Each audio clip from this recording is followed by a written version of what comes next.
Ça y est, Wilson revient avec sa nouvelle gamme de raquettes Bella, la gamme de raquettes inspirée par la légende du padel Fernando Belasteguin. Et bien évidemment, tu peux les retrouver sur notre site extreme-padel.fr.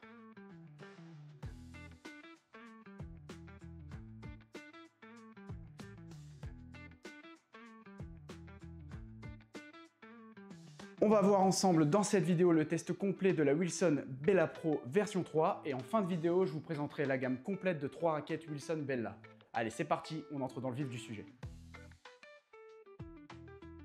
Concernant les caractéristiques de cette raquette, déjà le poids, pas de surprise, on est sur une version Pro, donc on va avoir un poids plutôt lourd. La marque l'annonce à 370 grammes, nous on l'a mesuré de notre côté avec nos machines à 367,2 grammes, donc on est dans la fourchette annoncée par la marque. Concernant l'équilibre de la raquette, il est annoncé à 265 mm, de notre côté on l'a mesuré à 263 mm, donc on est OK avec les paramètres annoncés par la marque. Et donc on est sur une raquette qui a un profil plutôt médium haut, donc ce qui annonce quelque chose de plutôt intéressant du point de vue de la polyvalence. Concernant la forme de la raquette, on est sur une Bella, on est sur une forme de goutte d'eau. Concernant le tamis de cette raquette, il est composé d'un carbone de 24K. Et concernant la mousse de cette raquette, on est sur une Power Foam. Donc là, on est vraiment sur quelque chose qui va allier beaucoup de rigidité, tout y est pour allier contrôle et puissance. Dernière caractéristique de cette raquette, le manche, c'est un manche toujours standard, 12 cm.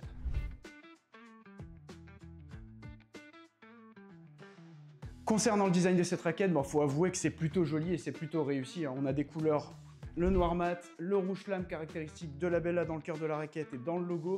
Donc ça déjà, ça envoie un max. On a aussi la texture 3D qui apporte un petit effet. Et franchement, moi je la trouve plus agressive et plus moderne que la version précédente. La première technologie sur cette raquette, c'est le C2 Tubular Construction. Et en fait, c'est ni plus ni moins que des tubes qui composent le cadre et qui améliorent la solidité de la raquette de manière générale. La deuxième technologie, c'est le V-Bridge. Il est hérité de la version précédente. C'est donc ce pont en forme de V dans le cœur de la raquette qui est là pour renforcer ce cœur de la raquette et éviter les déformations de la raquette et ainsi vous évitez des pertes de précision. Troisième technologie, le Duo Grid Hole Pattern. Et en gros, ce que c'est comme d'habitude un plan de perçage qui est différent entre des grands trous qui sont situés ici sur le haut de la raquette pour améliorer la puissance et des trous plus bas qui sont à la fois au niveau du sweet spot et aussi sur le bas du tamis pour là améliorer le contrôle de chaque balle. Dernière technologie sur cette raquette, le Spin Texture 3D. Et donc ce sont les motifs en 3D hérités de la version précédente avec cette fois-ci un sablage en plus. Et au toucher, on sent déjà vraiment que ça accroche comme sur la DeFi. Donc j'ai vraiment hâte de voir ce que ça donne sur la piste. Alors, on se retrouve maintenant dans le labo pour les mesures de cette Wilson Bella Pro version 3. Et donc, les deux premières mesures que je vais réannoncer ici, mais qu'on a déjà dit plus tôt, c'était donc le poids 367,2 grammes et l'équilibre à 263 mm. Maintenant, ce qui nous intéresse ici, par exemple, c'est le swing weight. Le swing weight, on l'a mesuré à 169,7 kg par cm carré.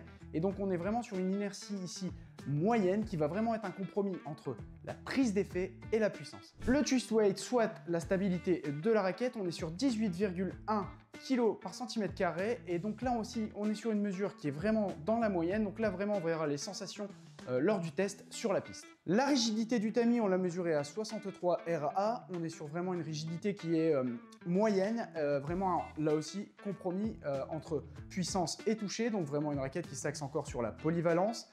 Dans les mêmes gammes de rigidité, on va trouver par exemple la Technifibre Curvasoft ou la Genius 18K de chez Nox. La rigidité horizontale de la raquette, on l'a mesurée à 84 RA. Là aussi, on est dans la moyenne. On est sur une raquette haut de gamme, donc une raquette qui va quand même être assez résistante. Moi, je sais pas vous, mais après toutes ces mesures, j'ai vraiment envie d'aller tester cette Bella Pro sur la piste. Pour le test en fond de piste, déjà on est sur une raquette qui est plutôt bien équilibrée, on sent pas trop la raquette, elle bouge assez bien.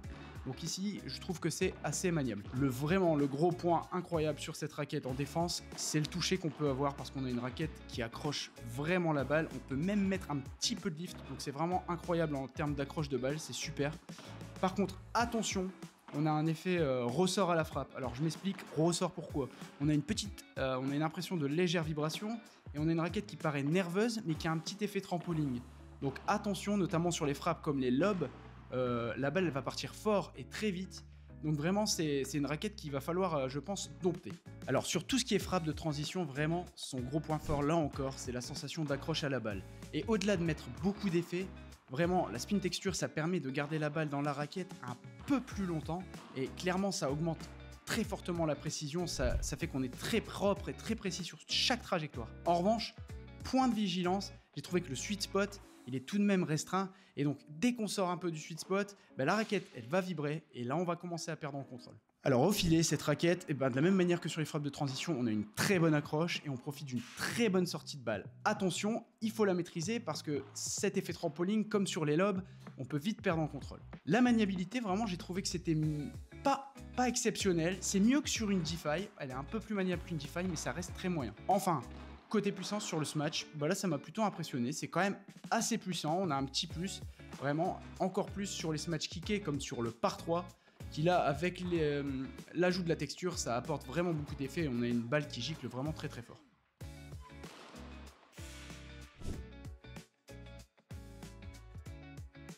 Retour de la piste et maintenant on va voir ensemble les notes X compare de cette Wilson Bella Pro version 3. Et première note, la note de puissance, et elle a été notée à 81.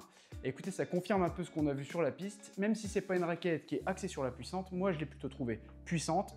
Et les notes X compare le prouvent, elle est à 81, ce qui est au-dessus de la moyenne en puissance. La note de contrôle, elle est à 79, et ici pour cette note, on est dans la moyenne, c'est quand même une raquette qui permet un jeu tout en contrôle. Confort, la note est de 73, et là aussi, c'est pas vraiment une surprise parce que sur la piste, on l'avait ressenti, j'avais ressenti que ça vibrait un peu, et notamment au niveau du sweet spot sur les frappes décentrées, et donc voilà, note de 73, c'est pas du tout une surprise. Prise d'effet, là non plus, pas de surprise, on est à 97, la Wilson DeFi est notée à 100, ici on est juste en dessous, et effectivement, elle accroche peut-être légèrement un peu moins, mais perso, moi je l'ai pas senti, elle a vraiment une superbe accroche. Tolérance, c'est la moins bonne note de cette raquette, on est à 68, et effectivement, j'ai trouvé le sweet spot, même si Wilson dit que le sweet spot est plutôt tolérant, moi j'ai trouvé que ce sweet spot, il était un poil exigeant. Maniabilité, là aussi, 68, et donc effectivement, moi j'ai pas eu trop de problèmes de maniabilité, mais c'est vrai que c'est pas non plus la raquette la plus maniable qu'on peut trouver sur le marché, donc vraiment attention, point de vigilance, maniabilité et tolérance. Dernière note, la sortie de balle, et là on est un peu surpris, on est à 75, mais effectivement,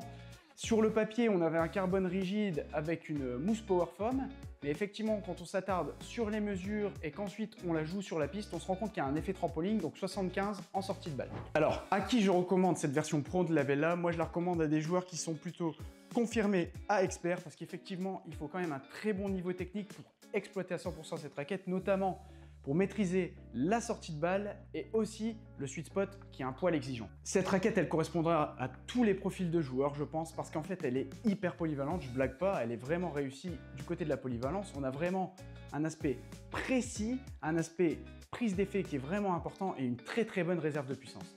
Attention, point de vigilance, je vais mettre une réserve sur tous les joueurs qui ont des problèmes de bras, je vais leur déconseiller cette raquette parce qu'effectivement, on l'a vu, le sweet spot est exigeant, c'est une chose, mais d'un autre côté, elle vibre quand même pas mal à la frappe, donc vraiment privilégiez pour vous des raquettes confortables, donc pas cette version pro de la Bella. Et justement, c'est le moment de voir maintenant les autres modèles de cette gamme Bella. Wilson a fait le choix de décliner sa gamme Bella dans deux autres modèles. Pour les deux autres modèles, on conservera la même mousse, à savoir la Power Foam.